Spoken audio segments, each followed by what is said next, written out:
विधवा पेंशन के फॉर्म को फिलअप कैसे करें। यदि आप जो है अपने फॉर्म को फिलअप करना चाहते हैं तो आप जो है इस वीडियो की सहायता से विधवा पेंशन के फॉर्म को अपने मोबाइल या कंप्यूटर के माध्यम से बड़ी आसानी से फिलअप कर सकते हैं। तो आप जो है इस वीडियो को पूरा देखिएगा, क्योंकि इस वीडियो में आपको शुरू से लेकर के लास्ट तक का पूरा प्रोसेस बताया गया है। आप जो है इस वीडियो की सहायता से अपने फॉर्म को बड़ी आसानी से फिलअप कर सकते हैं। तो इस फॉर्म को फिलअप करने के लिए आपको जो है इस वेबसाइट पर आना होता है। वेबसाइट पर आने के बाद जो है आपको कुछ इस तरह से इस वेबसाइट का इंटरफेस देखने को मिलता है। यहाँ पर आपको ऊपर लिखा हुआ है विडो पेंशन। तो यह विधवा पेंशन का फॉर्म है। विधवा पेंशन के फॉर्म को फिलअप करने से पहले आप इसकी एलिजिबिलिटी चेक कर लेंगे, क्या क्या आपसे इसमें मांगा गया है उसकी जानकारी आपको यहाँ पर डालनी होती है। तो आप सबसे पहले इसकी जो एलिजिबिलिटी है आप यहाँ पर ध्यानपूर्वक देख लेंगे, और यदि आपको इसमें कुछ प्रॉब्लम आता है समझने में तो आप हमें कमेंट करिए, हम आपको उसके बारे में पूरी जानकारी देंगे। वैसे तो हम इस वीडियो में आपको क्लियर कर देंगे कि आपको किस तरह से फॉर्म को फिलअप करना होता है। इसकी एलिजिबिलिटी में आपको सबसे पहले महिला के पति का जो मृत्यु प्रमाण पत्र है उसे आपको इसमें अपलोड करना होता है। तो उसकी जो है एक पीडीएफ फाइल आप जो है बना लेंगे, और इसमें महिला का जो एक फ़ोटो आपको लगाना होता है उसका साइज़ जो है 20 केबी से कम होना चाहिए। और इसमें महिला का जो है आधार कार्ड जो है एज प्रूफ के तौर पे लगाना होता है। तो उसे भी आप जो है पीडीएफ फाइल में सेव करके अपने कंप्यूटर या मोबाइल में रख लेंगे। तो बेसिकली आपको इसमें 3 प्रूफ लगाना होता है। एक फ़ोटो लगाना है, और दूसरा महिला का आपको आधार कार्ड लगाना है, और तीसरा जो है महिला के पति का जो है मृत्यु प्रमाण पत्र आपको अपलोड करना होता है। और इसमें जो है लिखा है कि यदि आप जो है कहीं से पेंशन और जो है ले रहे हैं तो आप इस फॉर्म को फिलअप नहीं कर सकते, क्योंकि आप जो है यदि कहीं से पेंशन ले रहे हैं तो आप इस फॉर्म को फिलअप करने योग्य नहीं हैं। तो इस बात का आप विशेष ध्यान देंगे। और इसमें आपको एक आय प्रमाण पत्र जो है फिलअप करना होता है, उसे अपलोड नहीं करना है, उसे आपको फिलअप करना होता है। उसमें जो प्रमाण पत्र क्रमांक संख्या होता है और आवेदन संख्या होता है उसकी जानकारी आपको इस फॉर्म में फिलअप करना होता है। और इसमें जो है आपके पासबुक की जो डिटेल है, जैसे अकाउंट नंबर, आईएफएससी कोड, और आपका ब्रांच ज़िला जो है कौन सा बैंक है, ये सारी जानकारी आपको इसमें फ़िलअप करनी होती है। इसमें आपको 1000 रुपये आपको पर मंथ जो है दिया जाता है। पहले यह 500 रुपये था, लेकिन अब जो है बढ़ा करके 1000 रुपया कर दिया गया है। तो ये सारी जानकारी है, आपको इसमें एलिजिबिलिटी चेक करनी है। यदि आपको कुछ समझ में नहीं आता है तो आप कमेंट करिएगा, हम आपको उसके बारे में बता देंगे किस तरह से आपको फॉर्म फिलअप करना है। तो इस तरह से आप जो है एलिजिबिलिटी चेक कर लेंगे। तो आप जो है इस तरह से एलिजिबिलिटी को चेक कर लेंगे, और एलिजिबिलिटी चेक करने के बाद जो है फिर आएंगे इस वाले पेज पर। और इस पेज पर आने के बाद जो है सीधा आपको अप्लाई ऑनलाइन वाले ऑप्शन पे आकर के क्लिक कर देना होता है। तो जैसे ही अप्लाई ऑनलाइन वाले ऑप्शन पे आकर के आप क्लिक करते हैं तो आपके सामने जो है विधवा पेंशन का इस तरह से फॉर्म खुल के आ जाता है। इसमें आपको ऊपर दिया हुआ है विडो पेंशन महिला कल्याण विभाग यूपी। तो ये फॉर्म आपको फिलअप करना होता है। इस फॉर्म में जो भी जानकारी आपको मांगी गई है आपको उस जानकारी को ध्यानपूर्वक आपको सही से फिलअप करना होता है। तो सबसे पहले आपको इसमें जो है अपना जनपद सिलेक्ट करना है। तो जनपद आपका क्या है उसे आप यहाँ पर सेलेक्ट कर लेंगे, और जनपद सेलेक्ट करने के बाद जो है आपको निवासी वाले ऑप्शन में नगरीय या ग्रामीण सेलेक्ट करना होता है। यदि आप नगर से बिलोंग करते हैं तो आप जो है नगरीय सेलेक्ट करेंगे, यदि आप जो है गांव से बिलोंग करते हैं तो आप ग्रामीण पे सेलेक्ट करके आपको जो है अपना तहसील सेलेक्ट करना होता है। तो जो भी आपका तहसील है आप यहाँ पर सेलेक्ट कर लेंगे, और तहसील सेलेक्ट करने के बाद जो है आपको अपना ब्लॉक सेलेक्ट करना है। जो भी आपका ब्लॉक है आप यहाँ से आ कर के उसे सेलेक्ट कर लेंगे। फिर आपको आना है ग्राम पंचायत वाले ऑप्शन पे। यहाँ पर आपको अपना ग्राम पंचायत जो भी है आप उसे सेलेक्ट कर लेंगे। यहाँ से आप जो है इस लिस्ट में देख करके अपना ग्राम पंचायत सेलेक्ट कर लेंगे और आपका गांव जो भी है आप यहाँ पर देख करके उसे यहाँ पर सेलेक्ट कर लेंगे। फिर आपको जो है आवेदिका का नाम आपको डालना होता है। आधार कार्ड के हिसाब से आपको आवेदिका का नाम यहाँ पर फिलअप करना होता है। जो भी आधार कार्ड में उनका नाम है आप यहाँ पर डाल देंगे।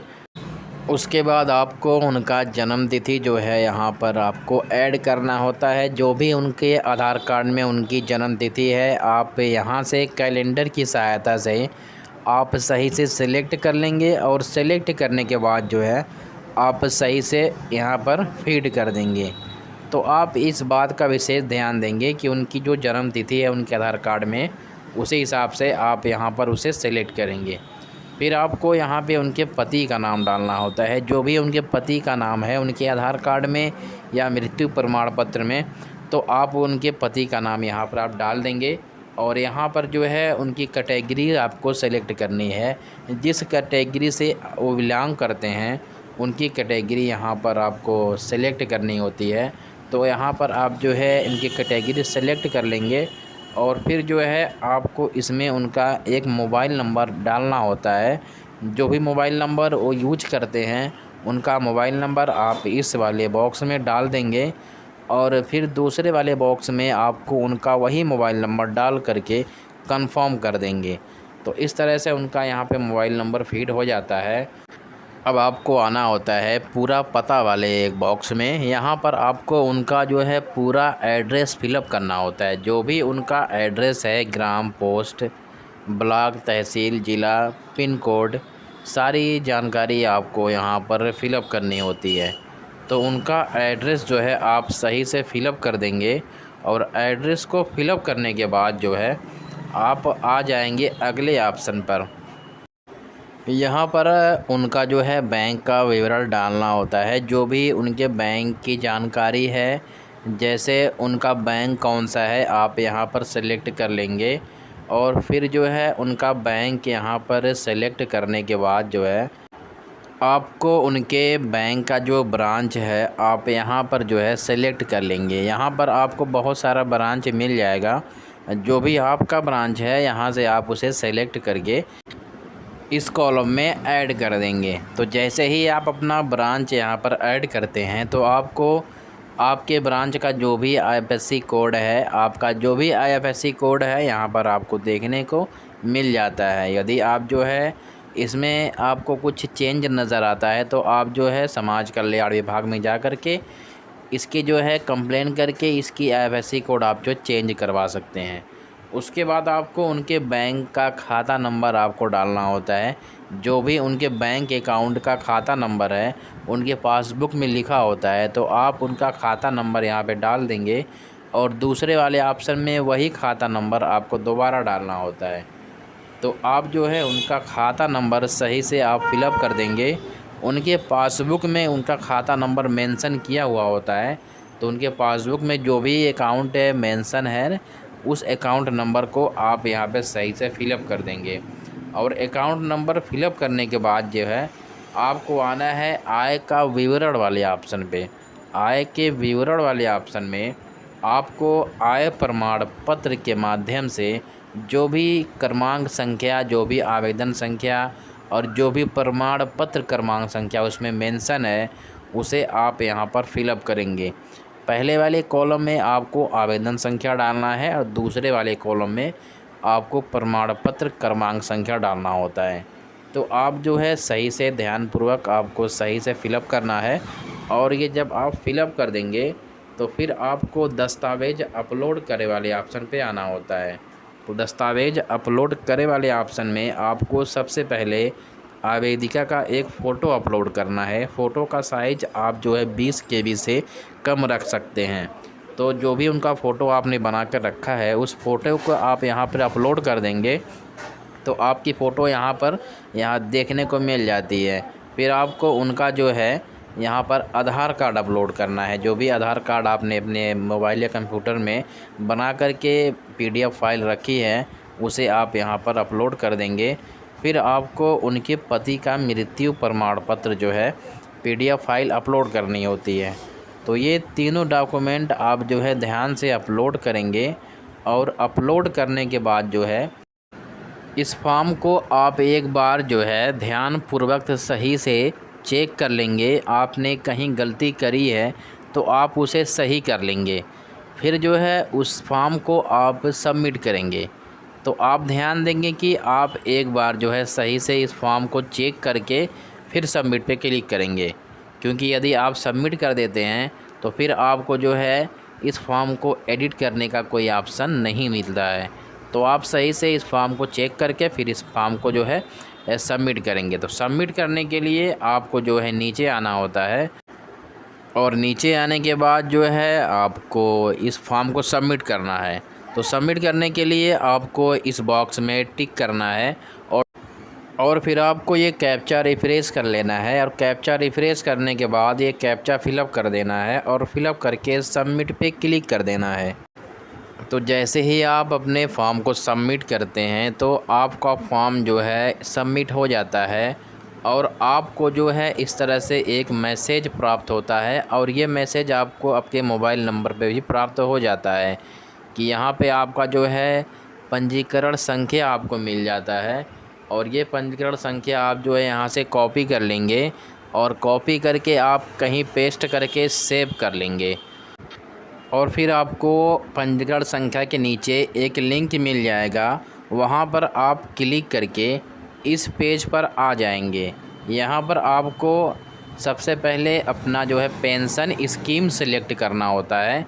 जो भी आपने पेंशन ऑनलाइन किया है उसे आप यहाँ पर सेलेक्ट कर लेंगे।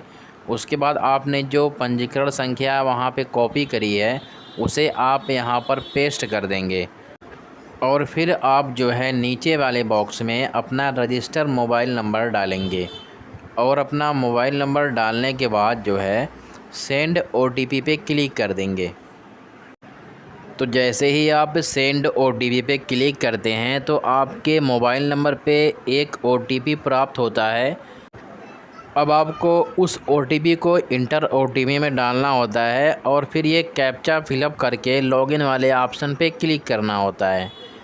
तो जैसे ही आप OTP डाल करके और कैप्चा फिलअप करके लॉगिन वाले ऑप्शन पे क्लिक करते हैं तो आपका यहाँ पर इस तरह से डैशबोर्ड खुल के आ जाता है। अब आपको इसमें से 3 स्टेप कंप्लीट करना होता है। पहला स्टेप आपने यहाँ पर कंप्लीट कर लिया है, अब आपको 2 स्टेप और कंप्लीट करना होता है। तो आप जो है दूसरे वाले स्टेप पे क्लिक करेंगे तो आपके सामने आपके फॉर्म का प्रीव्यू खुलकर आ जाता है। अब आपको अपने फॉर्म को इस तरह से चेक कर लेना है और यदि आपने कहीं गलती करी है तो उसे आप जो है सुधार लेंगे। उसके बाद जो है आप अपने फॉर्म को स्क्रॉल करते हुए नीचे आ जाएंगे और यहाँ पर आपको डिक्लेरेशन में आना है। यहाँ पर आपको एक बॉक्स मिलेगा, वहाँ पे क्लिक करना है और कैप्चा फिलअप करके फाइनल सबमिट पे क्लिक करना है। अब आपको ओके पे क्लिक कर देना है, फिर आपको ओके पे क्लिक कर देना है। तो इस तरह से आपका जो है दूसरा स्टेप भी यहाँ पर कंप्लीट हो जाता है।